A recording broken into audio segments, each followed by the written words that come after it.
हाँ जी बच्चों, good evening everybody. नमस्कार, जय हिंद, सत श्री अकाल, आदाब। कैसे हैं आप सभी लोग? फटाफट एक बार कमेंट बॉक्स में जल्दी से कमेंट लिख के बताइए, क्या मेरी आवाज सभी सभी छात्र और छात्राओं तक क्या पहुंच रही है? So how are you guys? कैसे हैं आप सभी लोग? कैसी चल रही है मौज मस्ती? क्या जीवन में मजा आ रहे हैं आपको? पढ़ाई कैसी चल रही है आप लोग की? फटाफट जल्दी से एक बार कमेंट बॉक्स में लिख के बताइएगा, बहुत तेजी के साथ, और फिर स्टार्ट करते हैं अपना हम सेशन। हाँ जी। जय हिंद, जय हिंद, जय हिंद, जय हिंद, जय हिंद, जय हिंद, जय हिंद।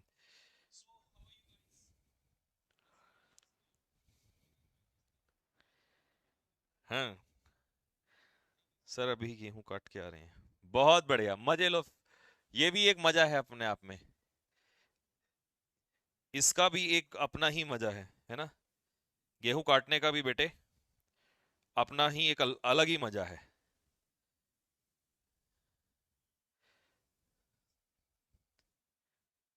मजे तो खत्म हो गए हैं सर। अबे भाई, अभी से बुढ़ापा आ गया, तुम लोगों को मजे खत्म हो गए हैं? अभी तो तुम्हारी जिंदगी के मजे स्टार्ट हुए हैं। देखो, पढ़ाई भी तो एक मजा ही है। ठीक है, मजे से करो इसको भी। ठीक है, क्यों बर्डन लेते हो? और उसके बाद तुम्हारी जॉब लग जाएगी, और जॉब के बाद तो तुम्हें बताइए फिर कितने मजे हैं। ठीक है, फिर तो लाइफ में हर चीज में मजे हैं। कहीं शादी में जाओगे ना, वहां भी तुम्हें मजे मिलेंगे। अभी तुम्हें भले ही गालियां मिलती हो, लेकिन कहीं शादी में जाओगे तो रिश्तेदार जिस नजर से तुम्हें देखेंगे ना, अभी तो तुम्हें विलन बनाते होंगे, है ना? अभी तो तुम्हें ऐसा लगता होगा, अपने आप ही फीलिंग आती होगी जैसे मैं संजय दत्त मैं ही हूँ जी, है ना? संजय दत्त वाला फीलिंग आता होगा। लेकिन फिर उसके बाद तुम्हें वैसी फीलिंग आएगी। कौन सी वाली? अमिताभ बच्चन वाली। सब सबकी तरफ से सम्मान मिलेगा फिर तुम्हें। ठीक, चलें स्टार्ट करें। जरा कमेंट बॉक्स में एक बार लिख दो फटाफट जल्दी से, आज कौन सा है भाई? सेट नंबर 22 आज है हमारा वोकैब सेट नंबर 22। एक बार कमेंट बॉक्स में लिख दो फटाफट, और फिर हम स्टार्ट करते हैं आज की क्लास को।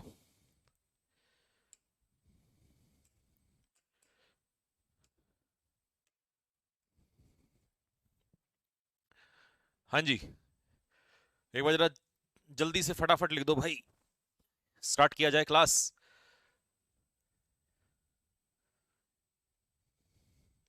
हो गई क्या सर खान सर से बात? यार, खान सर से तो बात हुई नहीं है। मेल डाला है मैंने, लेकिन उनके जो टीम मेंबर्स हैं उनको मैंने इन्फॉर्म किया है कि भाई थोड़ा ना हो ऐसा, क्योंकि बच्चा बहुत ही इनोसेंट और मेहनती बच्चा है। ठीक है, वो मैंने बोल दिया है। बाकी लेट्स सी, अब देखते हैं क्या होगा। ठीक, मैंने अपनी तरफ से जितनी कोशिश थी वो कर ली है। कॉल था, कॉल मिलाया तो वो भी नहीं लगा।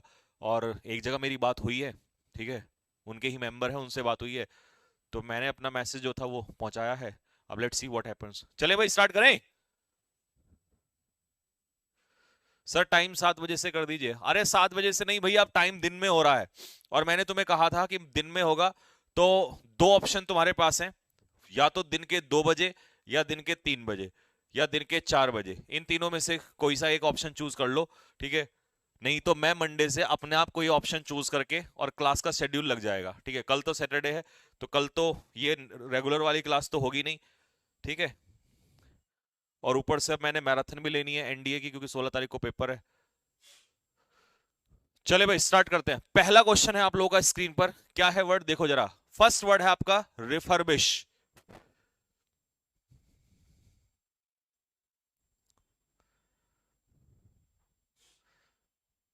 हाँ जी, तो पहला वर्ड क्या है बच्चों? रिफर्बिश। देखिए, रिफर्बिश का मतलब क्या होता है?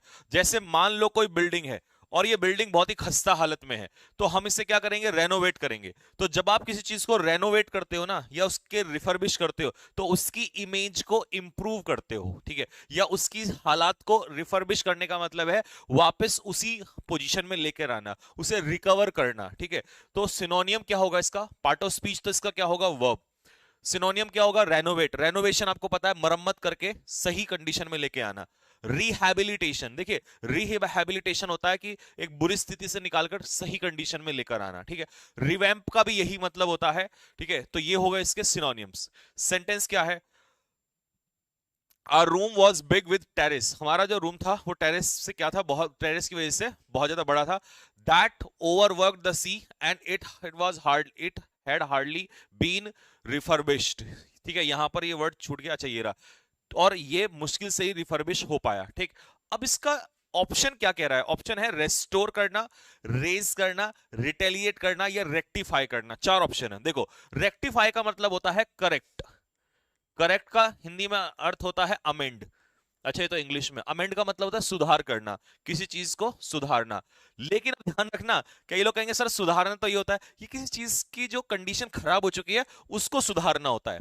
इमेज सही करना, किसी चीज की खस्ता हालत है उसे ठीक करना। ये जो रेक्टिफाई होता है ना, ये होता है जैसे मान लो आपने कोई मिस्टेक कर दी है, कोई गलती कर दी है, ठीक है, तो उसमें जो मिस्टेक्स होती हैं उनको निकालना, उसे ठीक करना कहते हैं। ठीक है, नेक्स्ट, रिटेलिएट का मतलब क्या होता है? Retaliate is called what? Revenge. और हिंदी में इसे कहेंगे बदला लेना। ठीक है जी, बदला लेना। रेज का मतलब क्या होता है? डिस्ट्रॉय, नष्ट करना। ठीक है, नष्ट करना लिख लेना। डिस्ट्रॉय मतलब किसी चीज को जड़ से मिटा देना, वाइप आउट कर देना। ठीक, तो आंसर क्या होगा इसका? रिस्टोर। रिस्टोर का मतलब है वापस उसी पोजीशन में लेकर आना, दैट इज कॉल्ड रिफर्बिश। चलो फटाफट नोट करो और लिख के फिर मेरे को बताना जरा।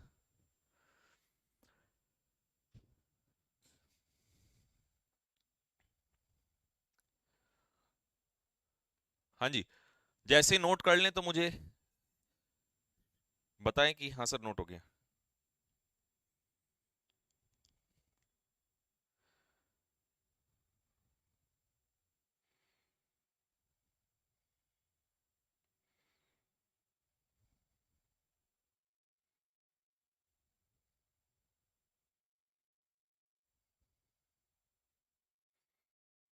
हाँ जी, लिखा।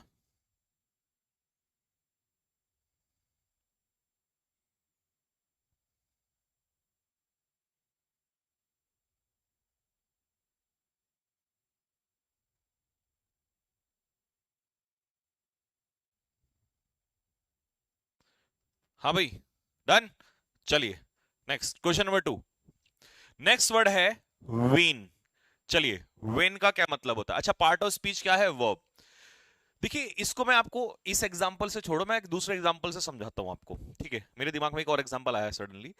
जब कोई बच्चा छोटा होता है तो आप देखते हैं मदर उसको फीड कराती है। ठीक है, माँ दूध पिलाती है उसको। तो 1 2 3 साल के बाद क्या है, उस बच्चे का जो माँ का दूध है उसे छुटा दिया जाता है, मतलब उसको अलग कर दिया जाता है। तो वेन का वहां भी यूज होता है, मतलब अलग करना, सेपरेट करना। ठीक है, तो इसके हिसाब से इसका सिनोनियम क्या हो जाएगा? रिमूव। रिमूव मतलब हटा देना। ठीक है, डिप्राइव का मतलब है उस चीज से वंचित कर देना। ठीक है, अब मान लो किसी बच्चे को डिप्राइव कर दिया है तो मिल्क अब उसको नहीं फीड कराया जाएगा। ठीक है, सेपरेट करना पता ही है आपको, अलग करना होगा। एस्ट्रेंज का मतलब भी सेपरेट होना ही होता है, अलग अलग होना ही होता है। तो ये भी इसका सिनोनियम हो जाएगा। ठीक है, अब हम सिनोनियम देखें अगर सेंटेंस में, तो विल्ट का मतलब क्या होता है? विदर। जिसे हम हिंदी में कहते हैं, जब पौधा विल्ट हो जाता है तो उसे कहते हैं मुरझाना। ठीक है, किसी फूल का या पौधे का मुरझाना। विलीफाई का मतलब होता है किसी को बदनाम करना, यानी कि डिफेम करना। तो ये मैं पहले भी करा चुका हूं। विंडिकेट का मतलब होता है जस्टिफाई करना। जस्टिफाई करना यानी कि न्याय करना। न्याय कैसे लिखा जाएगा? यू कैन राइट न्याय। न्याय करना, न्याय करना। ठीक है, न्याय करना। समझ में आ गया ना आपको बात मैं क्या कहना चाह रहा हूं? ठीक है, तो when you vindicate something it means you justify something, आप उस चीज को प्रूव कर देते हैं। ठीक है, आप उस चीज को साबित करते हैं, that is called to prove या you justify। तो you can also write the word to prove something। ठीक है, जस्टिफाई करना। क्लियर हो गया? तो सिनोनियम क्या होगा? पार्ट। देखो, पार्ट का मतलब क्या होता है वर्ब में। यहां हम नाउन में नहीं पढ़ रहे हैं कि भाई एक हिस्सा दो हिस्सा। यहां पार्ट का मतलब है व्हेन समवन पार्ट्स, जब कोई पार्ट होता है किसी से अलग हो जाता है। तो इसीलिए इसका सिनोनियम क्या हो जाएगा? पार्ट हो जाना, अलग हो जाना। ठीक है, बी वालों की लंका लग गई। नहीं नहीं, बी जस्टिफाई, विंडिकेट यार मैंने ऑलरेडी कराया हुआ। विंडिकेट कैसे आंसर लगा दोगे तुम? ऑलरेडी पहले कराया हुआ है मैंने आप लोगों को विंडिकेट। तो ये ऑप्शन में कैसे लगा सकते हो?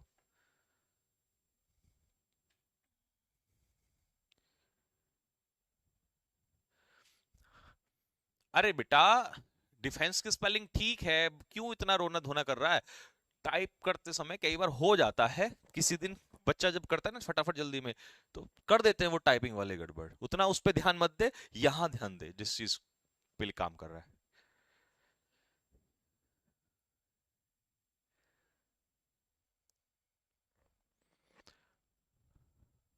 सर आपका ऑनलाइन बैच कौन से एप्लीकेशन पे है? बेटा मेरा ऑफलाइन ऑनलाइन बैच जो है वो कैडेट्स के एप्लीकेशन पे है। कैडेट्स के एप्लीकेशन पे आपको ग्रामर, वोकेबलरी, रीडिंग कॉम्प्रिहेंशन तीनों मिल जाएगा आपको वहां पर, plus along with PDFs, plus recorded classes.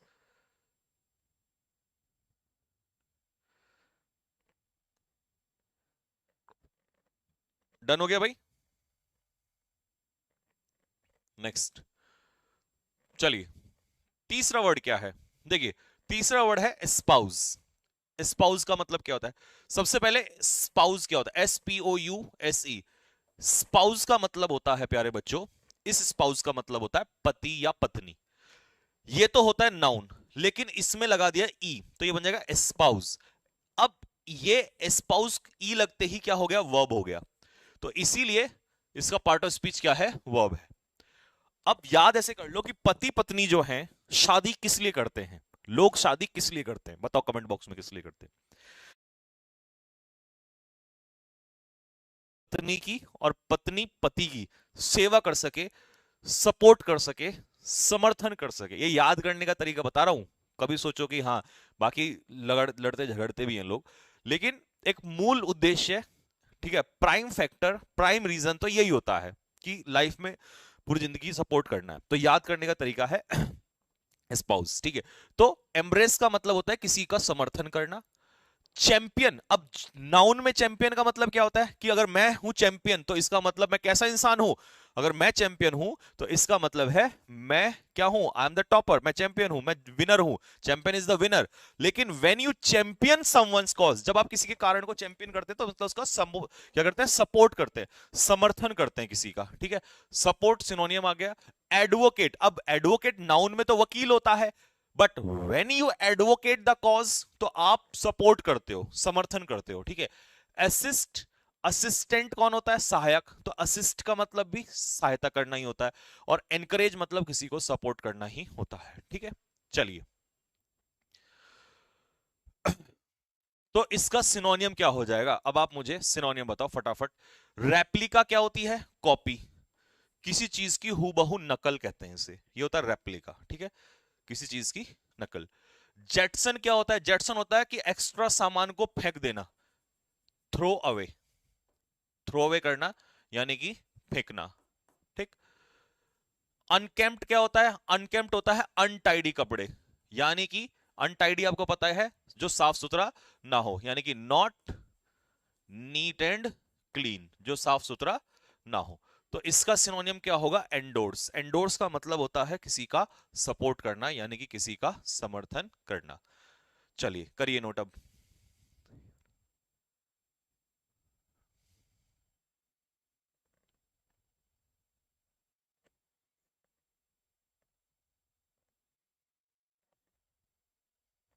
पूरा बोर्ड नहीं दिख रहा? अबे ये झूठ मत बोल, नहीं तो कान के नीचे लगाऊंगा अभी। पूरा बोर्ड नहीं दिख रहा है मुझे तो, मोबाइल में मेरे सारा दिख रहा है।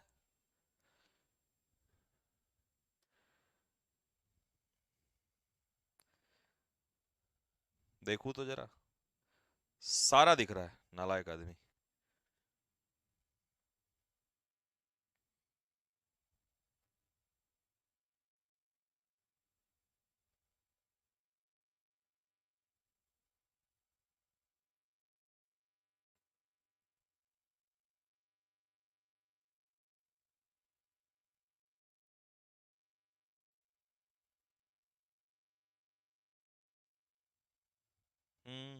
हाँ भाई, जल्दी बताओ फटाफट। नोटेड? डन। चलिए नेक्स्ट, अगला क्वेश्चन। ये लाइट बंद करना कहां से होगा? यहां से? ये देख ले कभी, हैं पक्का? कर दूं? अब ठीक है शायद। बच्चों बताना जरा अभी ठीक है कि मुझे लाइट ज्यादा लग रही थी। चलिए फोर्थ नंबर का वर्ड क्या है? फोर्थ नंबर का वर्ड है अनरोल। ये कैसा व्यवहार होता है किसी बच्चे का? ये होता है जो डिसओबीडियंट होता है, यानी कि उद्दंड एक तरीके से, यानी कि डिसओबीडियंट, किसी की बात को ना मानने वाला, ठीक है, वायलेंट बिहेवियर, ठीक है। तो ये पार्ट ऑफ स्पीच एडजेक्टिव हो जाएगा। डिसऑर्डरली बिहेवियर, राउडी बिहेवियर, ठीक है, डिसओबीडियंट, वाइल्ड जंगली टाइप का बिहेवियर, वेवर्ड, ये बहुत प्यारा वर्ड है वेवर्ड, या ऑब्स्ट्रीपेरस, जो बच्चा ऑब्स्ट्रीपेरस होता है, शरारती होता है, निकम्मा होता है वो एक तरीके से, ठीक है। Sentence, it is not good enough just to blame the unruly children, ऐसे बच्चों को ब्लेम करना जरूरी नहीं है कि वो सही हो, कभी कभी वो ठीक भी हो सकते हैं, हालांकि ज्यादातर गलती होते हैं ऐसे शरारती नॉइजी टाइप के जो बच्चे होते हैं। तो इनको हम अनरूली का मतलब होता है इनडिसिप्लिन्ड, मतलब एक ऐसा बच्चा जो डिसिप्लिन ना हो उसे कहते हैं अनरूली, ठीक है। तो इनडिसिप्लिन्ड होगा, तो उल्टा क्या हो जाएगा, डिसिप्लिन, अपोजिट क्या हो जाएगा, डिसिप्लिन, ठीक है। क्विसेंट क्या हो जाएगा, क्विसेंट हो जाएगा इनएक्टिव, सुस्त। ट्राइट क्या हो जाएगा, ओवर यूज्ड, ओवर यूज मतलब घिसा पिटा या कॉमन। और टर्स क्या हो जाएगा, टर्स होता है ब्रीफ, जब आप किसी चीज को संक्षेप में लिखते हो, किस में लिखते हो, संक्षेप में लिखते हो, ठीक है। संक्षेप में समझ में आ रहा है, to write something in brief, short, छोटा करके किसी चीज को लिखना, दैट इज कॉल्ड ब्रीफ या संक्षेप में लिखना, ठीक है भाई।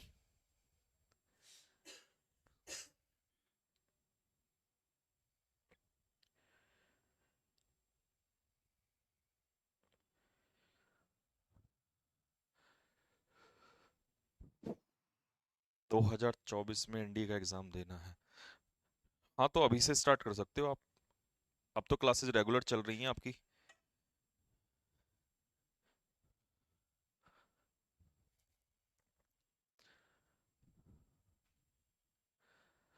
गुरुजी ग्रामर पढ़ाने का मन करने लगा है अब तो। पढ़ा सकते हो यार, आप क्यों नहीं पढ़ा सकते, मेरी अगर आपको कोई जरूरत पड़े, मेरी कोई हेल्प चाहिए तो बताना, मैं आपको जरूर हेल्प करूंगा, क्योंकि आने वाला समय तो आप ही का है, हमारा तो कितना है, 2 साल 4 साल 5 साल, बस ज्यादा ज्यादा इतना ही है।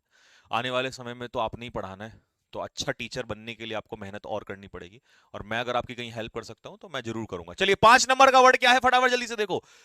हैप्लेस का मतलब है अनलकी, हैप्लेस जो बंदा होता है वो अनलकी होता है, अभागा जिसे हिंदी में कहते हैं, ठीक है। तो एडजेक्टिव है पार्ट ऑफ स्पीच का। अनलाइकली मतलब अनफॉर्चुनेटली कह सकते हो, ठीक है, अनफॉर्चुनेट आई गया यहां पर। अनटूवर्ड, अनटूवर्ड आपने सुना होगा, कोई अनहोनी ना हो जाए, तो अनहोनी को कहते हैं अनटूवर्ड, ठीक है। अनफेवरेबल, अनलकी ही होता है। एडवर्स, ये भी एडवर्स कंडीशंस कैसी होती हैं, जो विपरीत परिस्थितियां होती हैं, ठीक है। सेंटेंस क्या है, many children are helpless victim of this war, बहुत सारे बच्चे छोड़ो लोग भी वॉर में मारे जाते हैं, युद्ध होता है कंट्रीज के बीच में, लेकिन बेचारे अभागे कौन होते हैं, अनलकी कौन होते हैं, वहां के लोग जो मारे जाते हैं, ठीक है। तो उल्टा बताओ फटाफट क्या होगा। टेनेट ये तो मैं आपको पढ़ा चुका हूं, ये होता है प्रिंसिपल, प्रिंसिपल या कोई सिद्धांत कह सकते हो, हिंदी में इसे क्या कहेंगे, हिंदी में इसे कहेंगे सिद्धांत। लिखो फटाफट जल्दी से, सिद्धांत हिंदी में समझ में आ गया। Tenet is a kind of belief, in Hindi sorry in English belief, believe समझ में आया, किसी चीज पे आप जब उसे विश्वास मान लेते हो, that is called tenet, principle, कि भैया यही है जिस पर हम विश्वास करते हैं, दैट इज कॉल्ड प्रिंसिपल। इफेस क्या होता है, इफेस का मतलब होता है डिस्ट्रॉय, जड़ से मिटा देना या वाइप आउट कर देना, वाइप आउट। मैलिंग का मतलब क्या होता है, ये भी डिफेम करना ही होता है, किसी को बदनाम करना ही होता है, ठीक है, बदनाम करना। तो इसका उल्टा क्या हो जाएगा, प्रोपिशियस, प्रोपिशियस क्या होता है, प्रोपिशियस होता है लकी, हिंदी में से कहते हैं शुभ, तो अनलकी का उल्टा हो जाएगा प्रोपिशियस।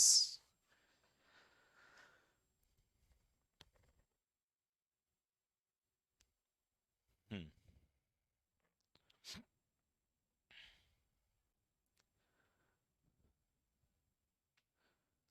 एनडीए 2 का ऑनलाइन बैच कब से चलेगा, बेटे एनडीए के लिए आप पढ़ सकते हो, ये क्या लिखा था मैंने, इफेस मतलब डिस्ट्रॉय, अच्छा ये मिट गया, डिस्ट्रॉय करना किसी चीज को, जड़ से मिटाना। आप एनडीए किसी भी एग्जाम के लिए पढ़ सकते हो, बस आपको पढ़ना है, ठीक। नेक्स्ट, इंग्लिश में बेसिक्स हमेशा सेम होता है, सिर्फ खेल बदलता है जाके आगे प्रैक्टिस के टाइम पे। ये बात as a student, as a competitor आपको ये बात समझ में आनी चाहिए, तभी किसी कंपटीशन की तैयारी करो। ठीक है, ऐसा कुछ नहीं होता कि ये इंग्लिश उसकी है ये उसकी है, ऐसा कुछ नहीं होता। नॉन चैलेंट क्या होता है? जो लड़का, जो इंसान, जो व्यक्ति इन नॉन चैलेंट होता है, वो कैसा इंसान होता है? वो बिल्कुल शांत दिमाग का होता है, उसे किसी से कोई फर्क नहीं पड़ता, किसी चीज की परवाह नहीं होती, किसी चीज की चिंता नहीं होती ऐसे इंसान को। That is called nonchalant. तो नॉन चैलेंट एडजेक्टिव, अनकंसर्न। देखो, कंसर्न होता है जिसको परवाह होती है, और जिसको परवाह ना हो वो कहलाएगा अनकंसर्न। इंसोशिएंट का भी यही मतलब होता है, जो रिलैक्स्ड रहता है, रिलैक्स्ड। तो मैं एक वर्ड लिख देता हूं यहां पर, रिलैक्स्ड। मतलब इससे किसी चीज की कोई चिंता नहीं है, कोई परवाह नहीं है। अपैथी होता है लैक ऑफ इंटरेस्ट, तो अपैथेटिक का मतलब होता है उसे कोई इंटरेस्ट नहीं है। इनडिफरेंट भी वही होता है, नॉट इंटरेस्टेड इन एनीथिंग, किसी चीज में इंटरेस्ट नहीं रखता है। ठीक है।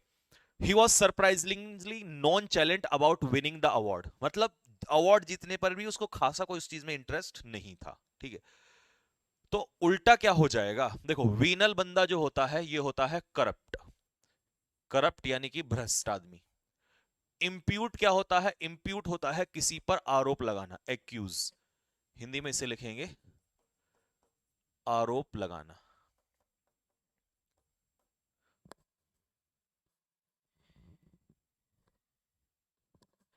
मैस्टिकेट यानी कि च्यू, चबाना। तो उल्टा हो जाएगा एंग्शियस। उल्टा क्या हो जाएगा? उल्टा क्या हो जाएगा? एंग्शियस, यानी कि किसी चीज की क्या होना? चिंता होना। This is called anxious. ठीक है भाई? ठीक है। एक सेकेंड, ये शायद ये मैंने गलत कर दिया, इम्प्यूट नहीं, वो तो इंडिक्ट होता है, इंडिक्ट आरोप लगाना। इम्प्यूट का मतलब होता है एस्क्राइब, ASCRIB, एस्क्राइब, या जिसे कहते हैं हम लोग hold responsible. Hold responsible, responsible. Hindi में लिखेंगे इसे जिम्मेदार ठहराना, जिम्मेदार ठहराना, या श्रेय देना, श्रेय देना। श्रेय, अब श्रेय तो श्रेय देना। जैसे मान लो कल आपका सिलेक्शन होता है, तो आप क्या कहोगे कि मैं अपने सिलेक्शन का श्रेय अपने माता पिता को देता हूं, या मैं अपने फेल होने का श्रेय संजीव सर को देता हूं। टीचर को हमेशा ऐसे मिलता है। ठीक है। तो ये होता है श्रेय देना किसी को, this is called input. You can also right the word ascribe, या एक शब्द और भी आप यूज कर सकते हो इसमें if you want, attribute, ATTRIBUT। Attribute का भी यही मतलब होता है, किसी चीज का श्रेय देना। ठीक है।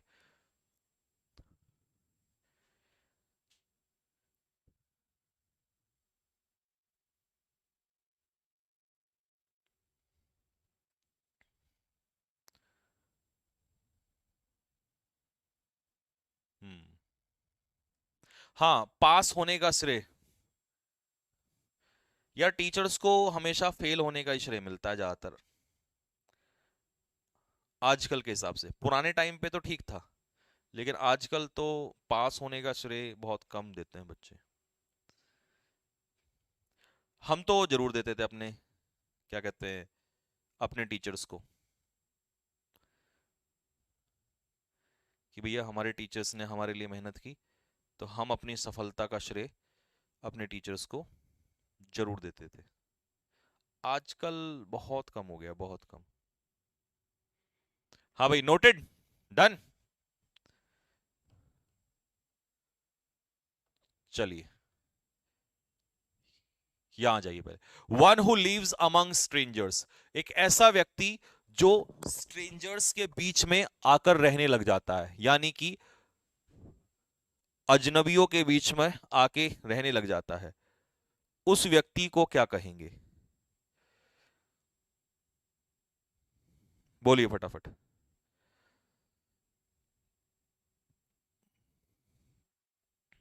जल्दी। क्या कहेंगे? देखो, स्पाई क्या होता है बेटा? स्पाई होता है जासूस। ठीक है। रस्टिक क्या होता है? रूरल, यानी कि जो बंदा गांव से आया हुआ होता है, ग्रामीण। और रेक्लूज क्या होता है? रेक्लूज होता है स्टोइक, हिंदी में क्या कहेंगे इसे? सन्यासी। तो आंसर क्या होगा? एलियन। क्योंकि स्ट्रेंजर्स के बीच में तो मान लो मैं बाहर से आके अजनबियों के बीच में रहने लगूंगा तो मैं एलियन ही कहलाऊंगा ना एक तरीके से। तो आंसर क्या हो जाएगा इसका? क्या होगा? एलियन। बाकी ऑप्शन नहीं होंगे। अगर आपने बी के अलावा कुछ और लगा है तो गलत है। बी, हाँ बी, डी नहीं बेटे, रेक्लूज तो सन्यासी होता है। B is the correct answer, not D. Next, a person coming to a foreign land to settle there. CDS में भी आ चुका है और एसएससी में वन वर्ड में आ चुका है पहले। सीडीएस में ही आपको होमोनियम्स में पूछ चुका है पहले, इनमें से ऑप्शंस पूछ चुका है। अभी क्या कह रहा है? A person coming to a foreign land to settle there. मैं हिंदी बिल्कुल नहीं समझाऊंगा, पहले आप अपने हिसाब से आंसर लगाओ, फिर मैं आपको पिक्चर बना के 3D में समझाऊंगा इसको क्या है एक्चुअल में। बताओ फटाफट। बेटे लाइक वाइक भी करना होता है? सर प्लीज 2 बजे कर देना, बिल्कुल आपकी सुनी जाएगी।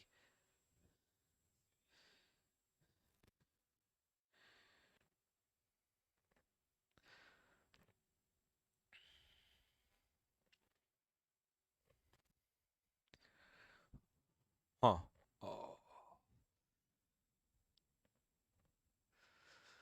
ये बात देखा, मैंने कहा था ना करोगे गड़बड़। सुनो ध्यान से। A person coming to a foreign land, अब ध्यान से सुनना। जब कोई बाहर से अंदर आके रहने लगता है, कमिंग का मतलब है आकर रहने वाला, उसे कहते हैं अप्रवासी। हिंदी में अप्रवासी, बाहर से अंदर आके रह, तो ये होता है इमिग्रेंट, यानी कि आई से, IMMIGRANT। जब कोई व्यक्ति अपनी जगह को छोड़कर, जब ऐसे बोलेंगे ना छोड़कर बाहर जा रहा है, तो छोड़कर जाने वाले को कहेंगे ई से एमिग्रेंट। पिक्चर बना लेना, बहुत आसान रहेगा। ई फॉर एग्जिट कर रहा है, जा रहा है, ठीक है। और इमिनेंट होता है about to happen. About to happen, जो चीज होने ही वाली हो, घटित होने वाली हो, दैट इज कॉल्ड इमिनेंट। तो इसका आंसर होगा ए। अपना मैच करो फटाफट, कौन सा बेटर? डी नहीं बे बुड़बक,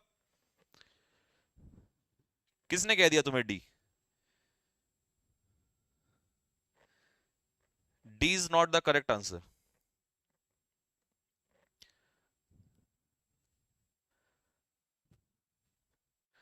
सर आपने कभी गेहूं काटा है क्या? क्या लगता है आपको मुझे देख के? बताओ, सच सच बताना ईमानदारी से, झूठ नहीं बिल्कुल भी। क्या लगता है कि मैंने कभी, फिर मैं बताऊंगा। ये नोट हुआ? फटाफट जल्दी से बताओ। नोटेड।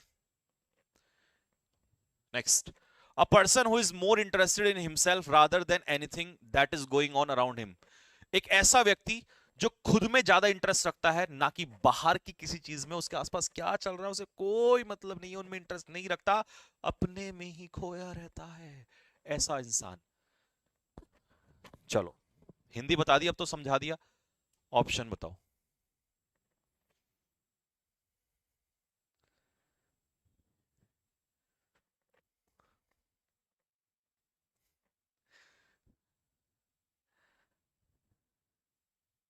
नहीं काटा होगा।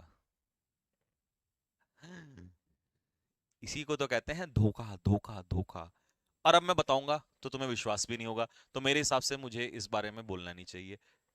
आप बताओ, सही कह रहा हूं ना मैं?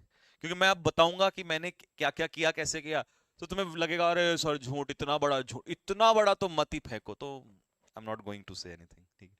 चलिए, इसका आंसर होगा बच्चों, बताया ना मैंने अभी क्या होता है, मतलब जिसको दूसरों से कोई मतलब नहीं है, तो अंतर्मुखी कहते हैं उसे, इंट्रोवर्ट कहते हैं। एक्सट्रोवर्ट होता है सोशिएबल। सोशेबल मतलब ये सबसे घुलन घुलता मिलता है, सबसे जाकर मिलता है, ठीक है, तो ये होता है एक्सट्रोवर्ट, ठीक है। इसेंट्रिक क्या होता है? इसेंट्रिक होता है बड़ा ही अजीब सा आदमी, स्ट्रेंज, विचित्र, ठीक है, बहुत ही अजीब सी हरकतें वाला, स्ट्रेंज। ईगोइस्ट कौन होता है? ठीक है, वन हु लव्स हिमसेल्फ, या कह सकते हो one who talks about himself, one who talks about himself, जो एक खुद के बारे में ही बातचीत करता है, ठीक है, उसे कहता है ईगोइस्ट, घमंडी टाइप का। चलो नोट करो।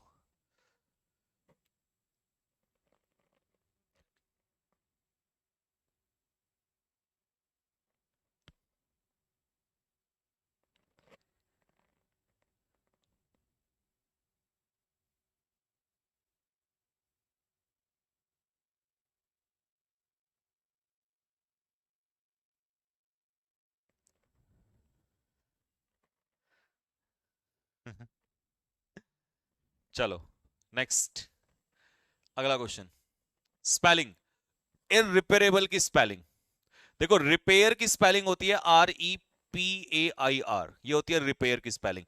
लेकिन इररेपेरेबल, जिसे रिपेयर ना किया जा सके, यानी कि that can not be repaired, that can not be repaired, जिससे रिपेयर ना किया जा सके।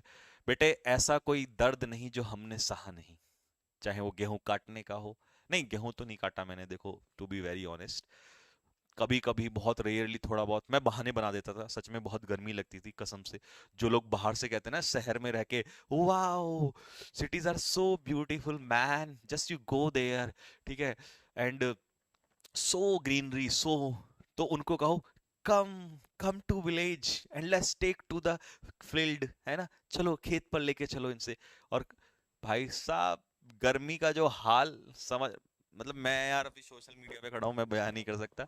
किसान का बेटा हूं मैं, तो कुछ चीजें बहुत मैंने बुरी सही हैं, तो मुझे पता है, ठीक है। और पहले तुम इररेपेरेबल की, IRREPARA, इररेपेरेबल, रेपेरेबल, रेपेरेबल, बी इसका सही आंसर होगा, ठीक है। Irreparable, B is the correct answer. अब मेरी बात अगर रिलेट ना हो रही हो तो सही बताओ, कोई मैं झूठ बोल रहा हूं तो, ऐसा है कि नहीं है, ठीक है। Next, pharmaceutical. फार्मास्यूटिकल होता है related to medicine, related to, related to medicine. यार एक बात बता, मैंने तेरे को ये कहा था, मैंने कहा था ये माइक चेंज कर देना, देखना ये बार बार ऊपर से, तो बोल देना कल को नया मंगा लेना। अब देख तो ले, क्या बार बार ऊपर नीचे होता, मेरे को सेट करना पड़ता है, वही तो।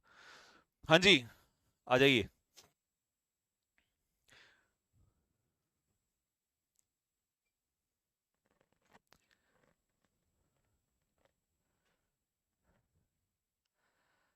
फार्मास्यूटिकल, तो फार्मास्यूटिकल की सही स्पेलिंग क्या होगी? फार्मास्यूट, अबे बी वालों, कान पीट दूंगा तुम्हारे।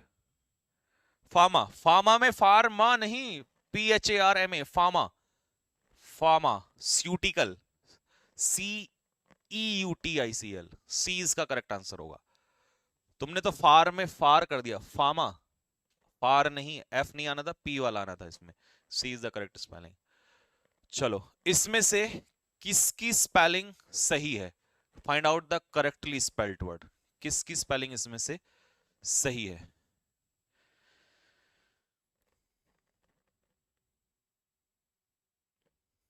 भाई पता क्या हुआ, मैं बताता हूं। मैंने गेहूं कभी नहीं काटे, सच बताऊं। लेके जाते थे घर वाले, ठीक है।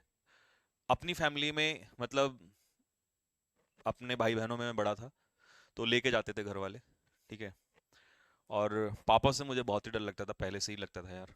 तो उस टाइम पे तो, हमारे टाइम पे तो और भी खूंखार होते थे, तो लेके जाते थे। लेकिन मैं बहाने बना देता था, बहुत गर्मी लगती थी, देखो सच यही है, बहुत गर्मी लगती थी यार। मतलब एक तो ऊपर से धूप, है ना, और दोपहर में गर्मी, और ओए होए ऊपर से, तो बहुत गर्मी लगती थी। मैं बहाने बना देता था, मतलब कुछ भी कर देता था, जैसे मेरे को पेट में दर्द हो रहा है, या मेरे को चक्कर आ रहे हैं, या मतलब कुछ भी, है ना, या कि मेरे को पढ़ाई करनी है, मैं कुछ भी, मतलब नहीं काटे मैंने गेहूं। बट उसके अलावा, जैसे कि जब गेहूं निकलता है तो उसको कट्टे में भरना, वो वो जो नौकरी थी, वो खतरनाक वाली, वो बहुत खतरनाक, उसमें और गर्मी, प्लस उसके अलावा वो जो एक वो होती है ना, क्या कहते हैं, आ, अरे वो होता तो है यार, मेरे को याद नहीं आ रहा, नाम नहीं आ रहा उसका, समझ में क्या बोलते हैं, कुछ ऐसा ही, छोड़ो खैर। तो मतलब ये सारे इस टाइप के काम बहुत सारे, और ऊपर से जो लास्ट में जो भूस निकल के आता है। अब क्योंकि मेरी हाइट मेरे लिए उस समय श्राप जैसा काम करती थी, कि भैया लंबा आदमी है तो ये डालेगा, ठीक है, तो वो गठिया जब सर पर लेके डालनी पड़ती ना, ओ भाई गॉड, खतरनाक काम। अब जो करते हैं उनको ये बात पता होगी। आर्ग्यूमेंट की स्पेलिंग गलत है, कोमोशन की स्पेलिंग गलत है, अपरूट की गलत है, ट्रिकरी सही है, ट्रिक से बना है ट्रिकरी, ठीक है। कोमोशन में डबल एम आता है, अपरूट में डबल ओ आता है, आर्ग्यूमेंट में एम के बाद ई आ जाता है, तो आर्ग्यूमेंट ये वाला बैठेगा। Idioms, beauty is in the eyes of the beholder, बताओ इस ईडियम का क्या मतलब होगा? ब्यूटी, हाँ सबसे अच्छा बहाना है। ट्रैक्टर कभी चलाया नहीं यार, ट्रैक्टर मेरे को आज तक भी चलाना नहीं आता, मेरी फैमिली में सबको चलाना आता है, इवन जो बच्चा बस 2-4 साल का, मतलब क्या ही कहूँ, 2-4 साल का तो खैर नहीं, तो ज्यादा बड़ा झूठ हो जाएगा, मतलब जितने भी होते हैं ना सबको चलाना आता है, जिसने भी होश संभाल लिया ठीक से सब चला लेते हैं, मुझे छोड़ के, मेरे को आज तक चलाना नहीं आया।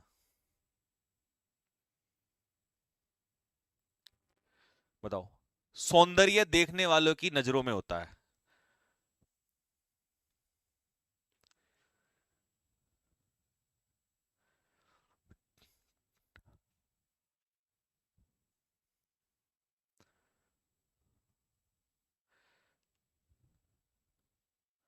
सी, that which one person finds beautiful to another, नहीं गलत है, देखो इसका आंसर होगा बेटा A, the world is beautiful if one can see it that वे।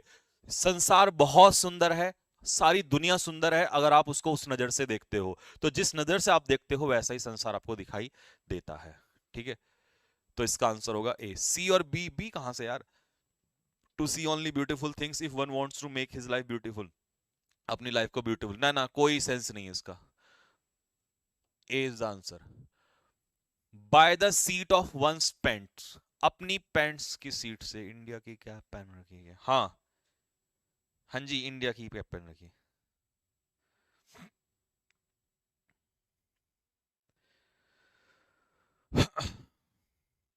बताओ।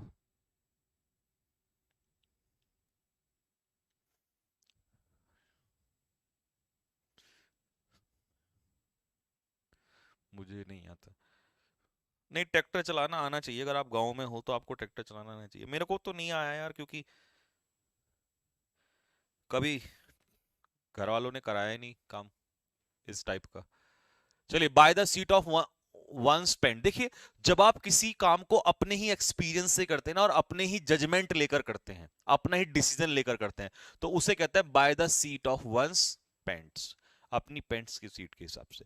तो व्हेन वन इज सेव्ड, नहीं, your future depends on what your choice make now, to do it using only on experience and judgement, किसी काम को अपने ही experience या अपने ही judgement से करना, ये कहलाता है। एनडीए वो कैब मैराथन, बेटा एनडीए वाले सारे सुन लो फटाफट जल्दी से, कि तुम्हारी एक मैराथन आ रही है, और ऐसी मैराथन आ रही है जिसको करने के बाद तुम्हारा दिल गार्डन गार्डन हो जाएगा, क्योंकि तुम्हें पता है मैं मैराथन जब लेकर आऊंगा तो उसका एक बहुत बड़ा मतलब होगा, और उसमें जो भी हम कंटेंट करेंगे वो खतरनाक ही करने वाले हैं, कुछ ऐसा करेंगे जो आपके लिए वर्थ होगा, मतलब जिसको करने के बाद आपको ऐसा लगेगा कि हाँ इसका कोई फायदा है। Necessity is the mother of invention, आवश्यकता ही आविष्कार की जननी है। ढूंढो कौन सा आंसर बैठेगा इसका।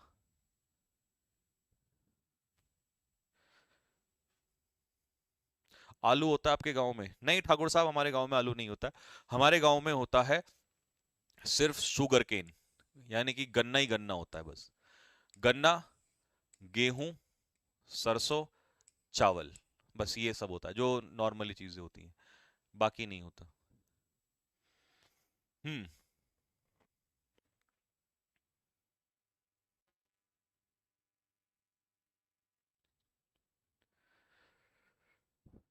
बताओ भाई फटाफट जल्दी से, मैंने हिंदी में समझा दिया आपको।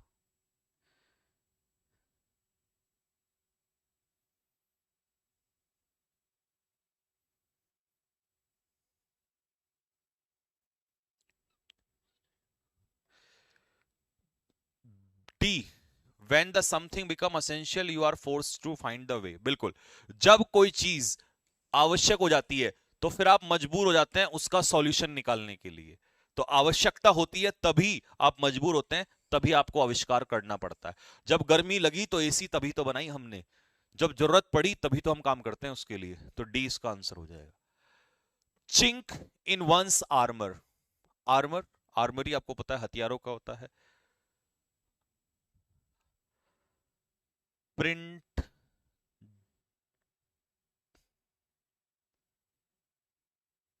प्रिंट कौन सा वाला प्रिंट भाई? हाँ जी।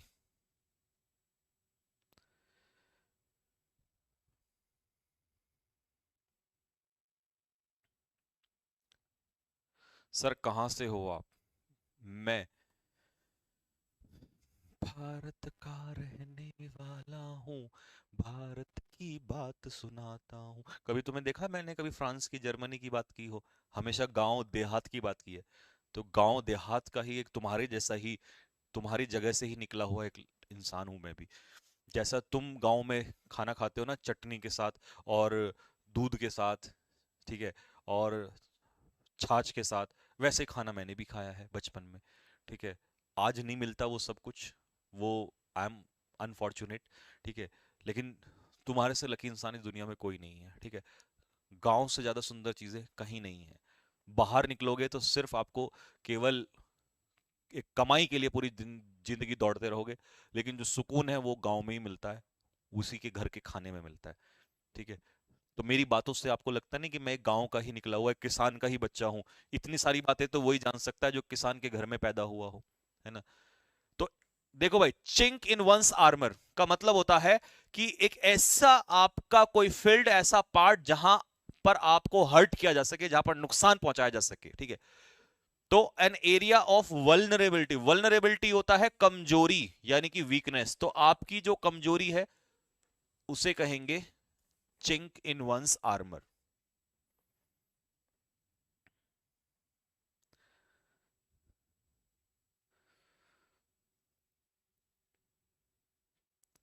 सर बेसिक से क्लास कब होगी? हे भगवान उठा ले मेरे को। दो शब्द लिखना भाई जरा इसके लिए फटाफट जल्दी से कमेंट बॉक्स में। बेसिक। नालायक आदमी, सुबह ऐसा बेसिक चल रहा है मॉर्निंग में 10 बजे, by the skin of one's teeth. बताओ इसका क्या मतलब होता है? इसको समझाओ, इस बेवकूफ नालायक बालक को समझाओ कि मॉर्निंग में सुबह 10 बजे हमने क्या तबाही मचाई हुई है। बताओ इसको जल्दी से फटाफट। दो दो शब्द सारे लिखो इसको, और इसके जैसे जो और बैठे हुए हैं क्वेश्चन पूछने के लिए, उनको भी समझाओ फटाफट कि मॉर्निंग में हमने बेसिक का कैसा बेसिक तबाही मचा रखी है। बताओ इसको फटाफट कि हमने बाल की भी खाल की भी खाल की भी खाल निकाल रखी है। ऐसा बेसिक पूरा बेसिक ही कर दिया हमने सब कुछ। देखिए, जब आप by the skin of one's teeth बचते हैं तो इसका मतलब आप बहुत ही कम मार्जिन के साथ बचते हैं, मतलब बाल बाल बचना, नैरो मार्जिन के साथ, नैरोली स्केप, इसे कहते हैं बाल बाल बचना। कहां से आया है ये नादान बालक? There is no such thing as a free lunch. एक फ्री लंच के जैसा दुनिया में कोई चीज नहीं है।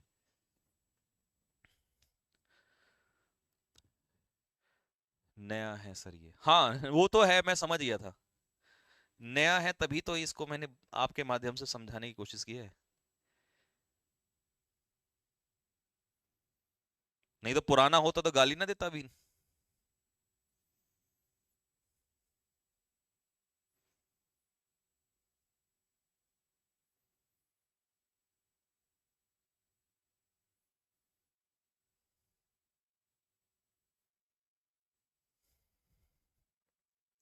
चित्रा मैम आपकी कौन है?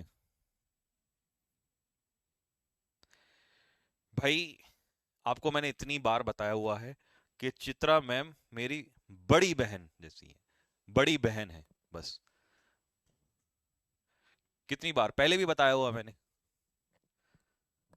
हाँ जी, there is no such thing as a free lunch, ठीक। तो कह रहा है दुनिया में फ्री तो कुछ भी नहीं मिल सकता, फ्री लंच तो कुछ भी नहीं है। इसका मतलब है it is not possible to get something for nothing, कि आपको कुछ मिल जाए बिना कुछ किए, जीवन में कुछ नहीं मिलता, इसीलिए पढ़ लो।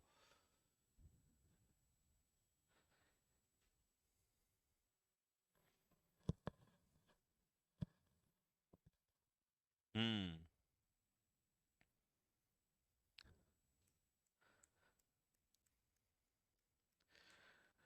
हो गया भाई? क्लियर है यहां तक सभी को? अच्छा, चलिए। तो बस आज की कक्षा यहीं पर समाप्त है, और PQRS हम करेंगे मंडे से, क्योंकि मंडे से टाइम हो जाएगा चेंज। अब मुझे कमेंट बॉक्स में इतने कमेंट लिख दो, इतने कमेंट लिख दो, किसी ने सोची ना होगी। जितने ज्यादा कमेंट मैं पढ़ूंगा वही टाइमिंग रखा जाएगा, और शेड्यूल आज ही लग जाएगा मंडे की क्लास का। और एनडीए वालों कान खोल के सुन लो, तुम्हारे लिए आ रही है खतरनाक मैराथन, लेकिन वो एनडीए का मतलब सिर्फ एनडीए वालों के लिए नहीं होगी, उसमें हर बच्चा पढ़ेगा, क्योंकि एनडीए का लेवल एग्जाम का यहां होता है, तो इसका मतलब अगर बाकी भी आप पढ़ोगे तो सबको बेनिफिट होगा, क्योंकि क्वेश्चंस का लेवल बहुत अच्छा रहता है, एनडीए में लेवल अप आता है। और मैं उस मैराथन में धमाका करने वाला हूं, खतरनाक तरीके से मैराथन आने वाली है, ठीक है। लगभग लगभग एनडीए के जितने भी पीवाईक्यूज हैं वो सारे कवर कर दूंगा, और उसमें बहुत एक से एक बढ़ के क्वेश्चंस हैं, प्लस कुछ मॉक क्वेश्चन डालूंगा अपनी तरफ से, और प्लस पीवाईक्यूज, यानी कि दोनों चीजें समेट के लेके चलूंगा। तो एनडीए की मैराथन जिसने कर दी, खेल खत्म, यानी कि 200 नंबर की इंग्लिश आने वाली है, जिसमें पीक्यूआरएस तो मैं 20 दिन से सॉल्व करवाते आ रहा हूं आपको, सबको प्रैक्टिस हो गई है, बढ़िया करके आ जाएंगे वहां पर। लेकिन उसके अलावा जो ईडियम्स हैं, सिनोनियम्स हैं, एंटोनियम्स हैं और एरर्स ग्रामर हैं, लगभग लगभग खेल खत्म होगा उस मैराथन में, क्योंकि उसके बाद मैं 16 तारीख को पूछूंगा, जी हाँ क्या हाल चाल, ठीक है। लेकिन उसके लिए भी मुझे मेहनत करनी पड़ेगी, तो 2 दिन मुझे लगेंगे तैयारी करने में, और उस दिन मैं कोई क्लास नहीं रखूंगा, सिर्फ चलेगी सुबह से मैराथन, ठीक है। तो देखो भाई, कमेंट बॉक्स में टाइमिंग 2 बजे का ज्यादा आ रहा है, सबसे ज्यादा जो कमेंट बॉक्स में आ रहा है वो 2 बजे का टाइमिंग आ रहा है, ठीक है। 4 बजे वाले बहुत कम है, ज्यादातर बच्चे हैं 2 बजे वाले। तो ठीक है, हम 2 बजे की क्लास रख देते हैं, 2 ढाई के आसपास, है ना, ठीक है बच्चों। चलिए, तो 2 बजे का टाइम लगभग लगभग ज्यादातर बच्चों का आ रहा है, तो 2 बजे रख देते हैं दिन में।